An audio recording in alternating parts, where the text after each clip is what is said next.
And to ensure that survival is accomplished under the mandate survive, it seems to have been provided that reduction from a high potential would bring pain. Pain is provided to repel the individual from death. Pleasure is provided to call him toward optimum life. The search for and the attainment of pleasure is not less valid in survival than the avoidance of pain. In fact, on some observed evidence, pleasure seems to have a much greater value in the cosmic scheme than pain. Now, it would be well to define what is meant by pleasure aside from its connection with immortality. The dictionary states that pleasure is gratification, agreeable emotions, mental or physical, transient enjoyment, opposed to pain.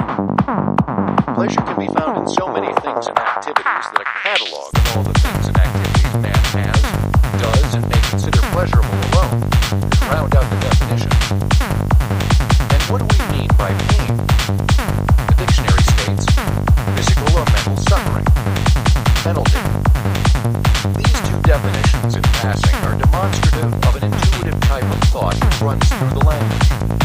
Once one has a thing which leads to the resolution of hitherto unsolved problems, even the dictionaries are found to have always known it. If we wish to make this graph for a life-form cycle, it would be identical, except that the value of the years would be increased to measure eons. For there is no difference, it seems, except magnitude, in the scope of the individual and the scope of the species. This inference could be drawn even without such remarkable evidence as the fact that a human being growing from zygote to adult evolves through all the forms which the whole species is supposed to have evolved through. Now, there is more in this graph than has been remarked as yet. The physical and mental state of the individual varies from hour to hour, day to day, year to year. Therefore, the level of survival would form either a daily curve or the curve of a life on a measure of hourly or yearly positioning zones.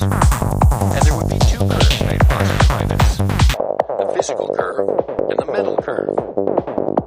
When we get toward the back of the book, the relationships between these two curves will be found vital. And it will also be seen that, ordinarily, a sag in the mental curve will precede a sag in the physical curve.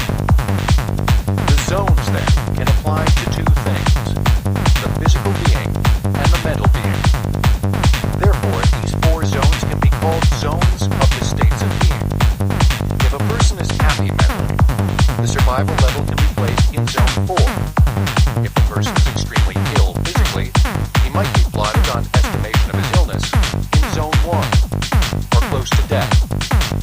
Very unprecise descriptive names have been assigned to these zones. Zone 3 is one of general happiness and well-being. Zone 2 is a level of bearable existence. Zone 1 is one of anger.